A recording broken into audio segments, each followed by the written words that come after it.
Vanakkam, dignitaries on the dais, off the dais. I'm extremely happy and thankful to the entire organization and management of Council for National and International Commercial Arbitration for considering me to share few of my thoughts. And before I speak on the topic arbitration as syllabus, that's what the topic is as given to me. But let me first seek apologies from all of you by overtaking my senior colleague, Professor Arvind Pandian, in speaking, and not able to present the entire session also, because I'm in the midst of a very urgent, important meeting. With the permission of my members in the meeting, I took permission not to disappoint Raju and his colleagues. And I said, I'll just go and deliver the address and come back, because we are in a very serious meeting going on in the university with some of the senior judges and others. So I may not be able to, it's my misfortune not to be able to listen to others, but I request you to apologize me. And also, I have been given the topic that arbitration as syllabus. Well, arbitration as a syllabus, particularly in the international commercial field, is a very important topic. But I choose to address not arbitration, but the holistic perspective of settlement of disputes. Why? Because commercial arbitration, after the UNCTAD draft declaration and the convention, followed by the Arbitration Act of Government of India, according to the principles of conflict of laws, commercial arbitration became popular because of the pendency of litigation in the courts. We think that pendency of litigation only in India, but pendency of commercial litigation is there every part of the world. The companies horribly spending money on the lawyer fees. One of the lawyers from Australia has written a book that when can I get rest? Because the arbitration has now made such a demand as an alternative to judicial settlement that any lawyer who practices commercial arbitration with private international law doesn't find time even to change the flights. This is the truth.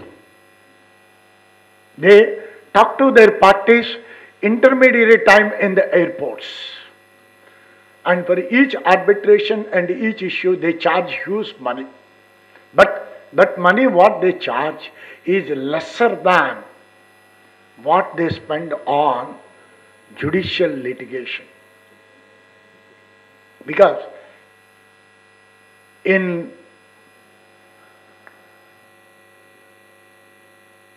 1996, when I was presenting a paper in an international conference with my professor in New Delhi in the Indian Society of International Law, my professor was a young professor, died, because today there is nobody expertise in India on private international, unfortunately. Very few are there. Professor V.C. Govindaraj, very few I can name, 2, 3, because Madras University Law Department, Professor T.S. Ramarao, Professor Raghavan, all of them were known. I should be highly thankful to Professor T.S. Ramarao for having considered me as his student to teach private international law for 3 years. When I was working in Pondicherry, I used to come every Sunday to learn from him and go back. With that dedication, he taught me, but unfortunately, I could not teach the subject much to my satisfaction, except in Pune, 10 years I taught that subject till recent times. The most important subject that we need to address in any law school than the regular international law or other perspectives, because the UNICITRAL Model Convention and the Arbitration Act of India thinks with respect to inter-commercial aspects because of the globalized economic era. This is the most important aspect, because choice of jurisdiction and other perspectives are very important. And when we think of choice of jurisdiction and other perspectives, particularly in India, we have an act called the Consumer Protection Act. It is such a stale and puerile act which doesn't have anything. It is an unfortunate act. So many suggestions have been given to Government of India. Unfortunately, though amendments have been made, consumer is still treated as a third-rate citizen in this country. Consumer has no say. The old saying of mercantilism, mercantile guild prevails in India even today. I'll tell you a small example. In the modern technological savvy world, I'm giving you a practical example 2 years back. When this LG company released this phone 2 years back, I went to the website of Amazon to purchase this phone, which is 18,000 rupees and the cover 2,500 rupees. Because this cover is a patented cover.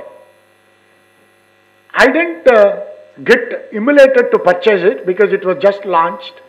I went to the market and saw in the market the same phone was sold in Tata showroom at 16,000 rupees including the cover, and if you take installment without paying interest, the last installment you need not pay. That means this phone has come only for 13,500 rupees. This is online cheating. Nobody bothers. Nowadays everybody is interested online, sitting at home. You don't know what is happening in online. Several times we purchase products which are, then you want to negotiate, you want to do, and another disadvantage here is that there is a set of agreement. Until you say yes, you want to proceed further. How can you say yes? Where is the jurisdictional perspective? What are the issues? Well, this type of issues, a number of issues come in. Why I am saying? Because the Paris Convention, applicable to European convention countries, made it very clear, and the Rome Convention particularly, made it very clear that in the European nation states who are parties to the Rome Convention, you purchase any product in any country, you are resident in any country, you can file the case in your own domestic nation. What a beautiful law it is. I'm a Swedish fellow, I purchase phone in England and I can file my case in Sweden. The merchant has to come.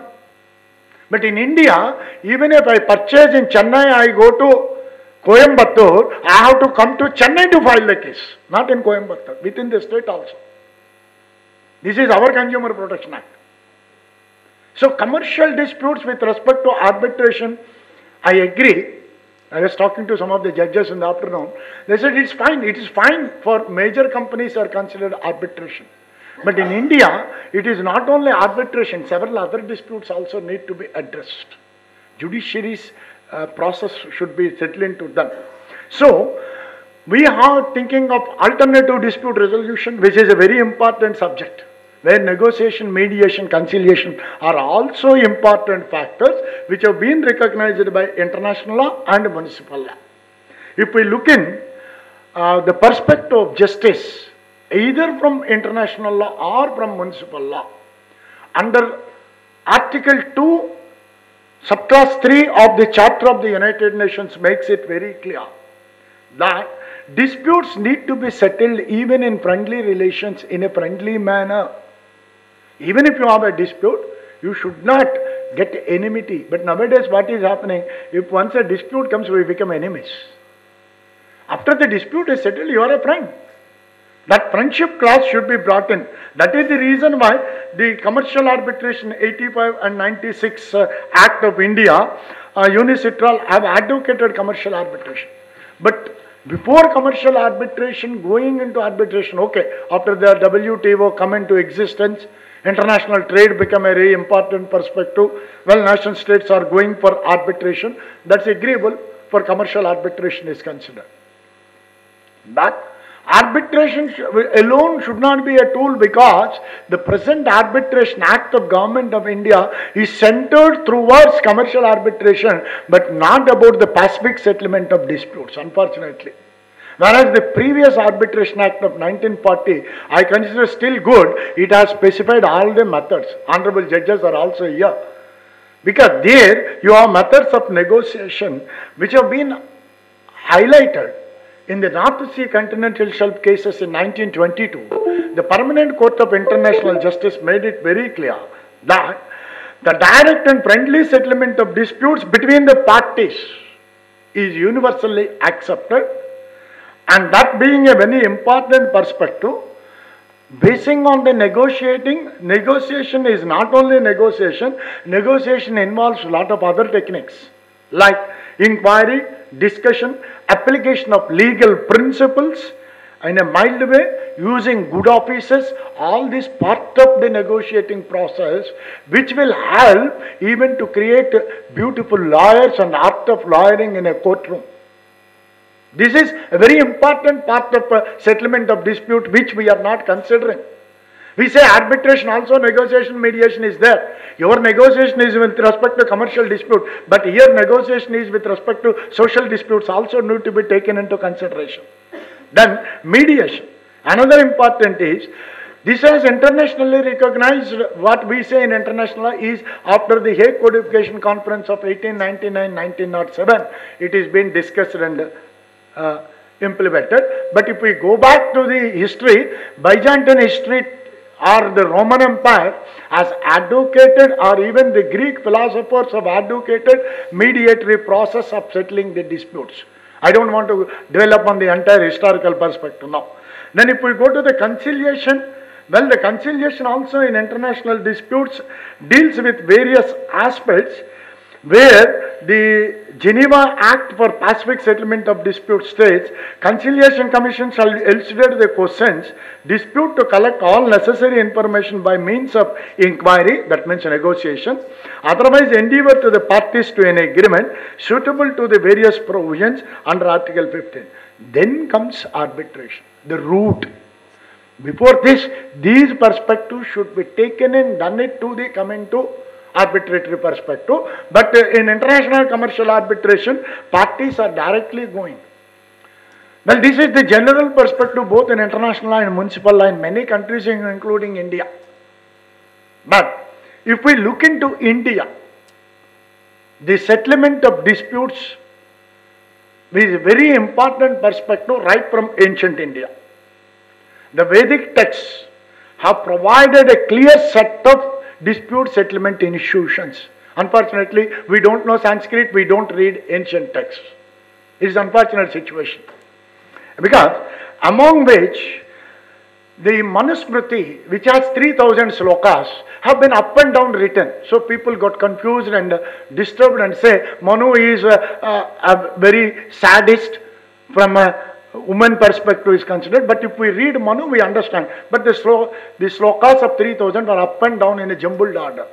But the most beautiful text, which no commercial law text in the world has been written, is the Smriti of Yajnavalkya.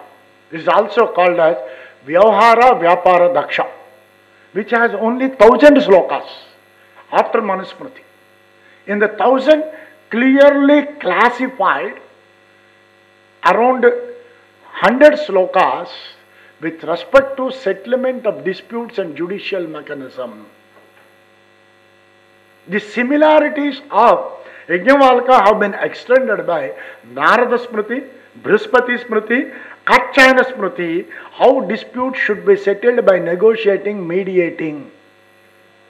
In fact, the Yajnavalkya has given various types called as Kula, Sreni, Puga, where the disputes need to be settled in such a perspective amongst the various perspectives before it reaches the courtyard of the crown or the king. This same philosophy was advocated in a much more clear perspective style in the ancient Tamil legislature. We are not seeing that, unfortunately. If we see the Sangam literature, particularly Silpadikaram, has clear-cut perspective of dealing with various aspects of settling the disputes. Even the text Tirukkural has also advocated settlement of disputes For what? For restoring peace in the society. This is the mechanism that has been advocated. Then, in other parts of India, particularly in Maratha kingdoms and the Rajasthan, Udaipur, Jaipur kingdoms, and among all the kingdoms, one of the ancient kings, before even Sri Krishna Devaraya, was, many might not be knowing, in Gautami Putra Satakarna. Gautami Putra Satakarna, why I am referring, was a very big empire. He didn't touch this part because already Pandavas, Cholas, Charas are already established. So he established the other part of South India up to Gujarat via Maharashtra. That is the biggest empire, and towards east, where he has established Pada, Janapada, Mahajanapada, Mahamahajanapada. Negotiation, mediation, conciliation, arbitration.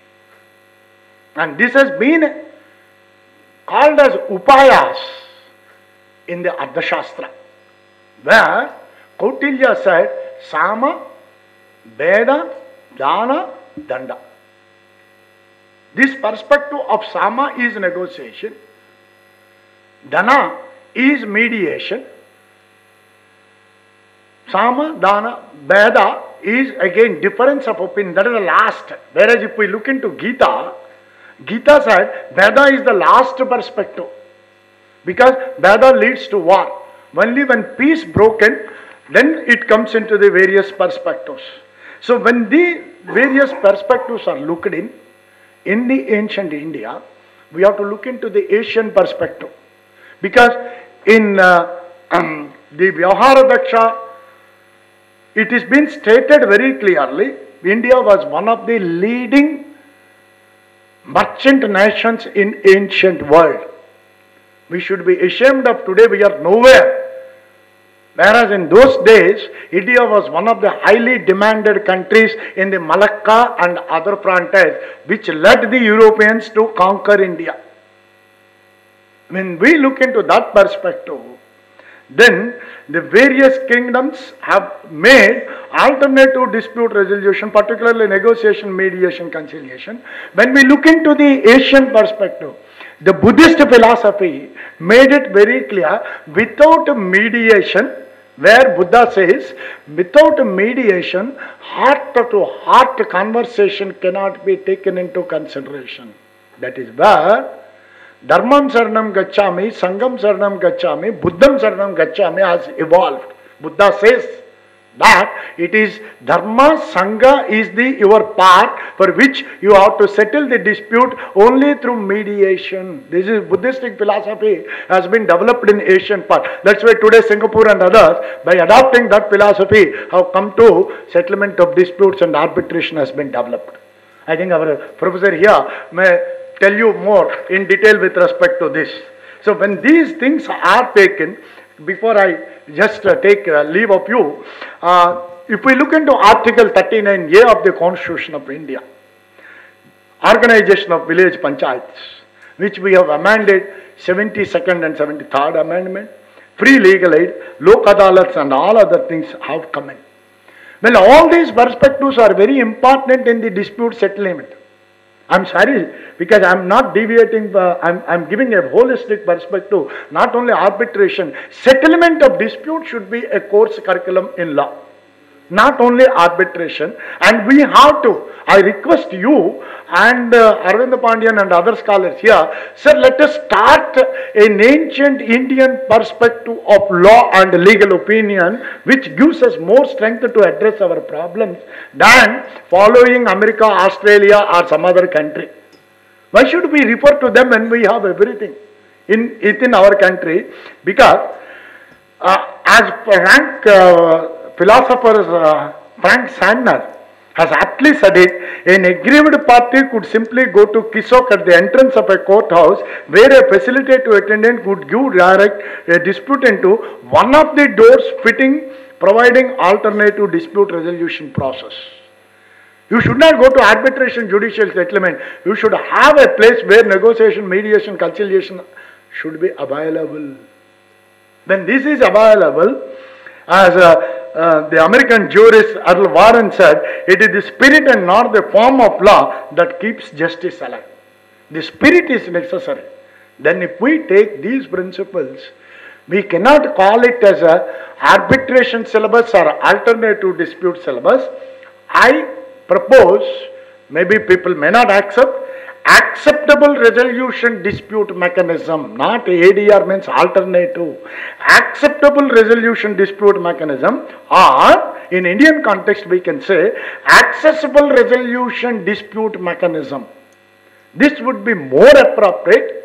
We can train more people, we can employ more people, and we can reduce the burden of the judiciary, and disputes can be settled. Unfortunately, Lok Adalats which have been taken, we have passed acts, Justice Bhagwati's dream, shattered and not fully taken. Even the legal aid camps in law colleges are not taken seriously, because everybody today thinks of training a student. After my LLB, I will get 30,000 rupees in a company. I am sorry to say openly, this is the trend that national law schools have created in this country. Jindal Global Law School says, you pay 7 lakhs per year, you pay for 5 years 35 lakhs, I will give you a 1 lakh job. What is this? 1 lakh job as a company slave. But if you go to the bench and bar, if you introduce other alternative method, self-employability skill, because the Bar Council of India says clinical legal education, which is a most important component which many of the law schools in India doesn't teach. That should be taught. The student should be taught, not the mundane CPC, CRPC, section mugging. Instead of that, techniques of law, implementation of law, moral, ethical, socio-value principles is taught, then definitely accessible dispute redressal mechanism or as I proposed, the acceptable resolution dispute mechanism will be one of the top pioneering aspects to find out a solution to many of the judicial issues or many of the issues that are plaguing the society. With these few words, I thank you for your patience, and I once again thank you, sir, for giving me an opportunity to share few of my views. Thank you, one and all.